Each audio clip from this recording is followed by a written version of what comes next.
بص من الحاجات اللي مخلياني ابعد تماما عن الكورونا ريندر والفيراي في الفتره الحاليه هي الاعدادات والريندر سيتنجز الكتير قوي. شايف انا بظبط الاضاءه ازاي بايدي وبقعد احرك وادخل على الماتيريال واخرج منها، كل ده وقت.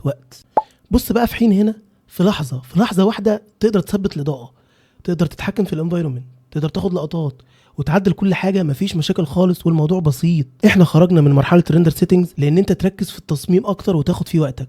انا وفرت لك كورس الدي 5 ريندر. كورس الدي 5 ريندر هتتعلم فيه الاساسيات بالشكل المريح اللي انت شايفه ده، وهتتعلم فيه توزيع الاضاءه. والحمد لله قدرنا نوفر تطبيقين خارجيين ممتازين جدا عشان تطور من مستواك وتخرج من مرحله المبتدئ للاحتراف. ايه اللي انا بقدمه لك دلوقتي؟ تقدر تاخد كورس الدي 5 وتاخد كمان معاه التطبيق الجديد في بندل واحده وبسعر مناسب جدا. ولو انت مستواك متوسط فالتطبيق الجديد موجود على الموقع بسعر مناسب تقدر تاخده لوحده، وكمان بوفر لك بريفيو للسيشنز تقدر تبص عليها قبل ما تشترك في الكورس. ولو خلصت كل ده هتلاقي الورش المجانيه الانتيريور اللي هتعلي من مستواك. اكتب لي يلا في الكومنتات تحت دي 5 او ابعت لي كلمه تفاصيل. سلام.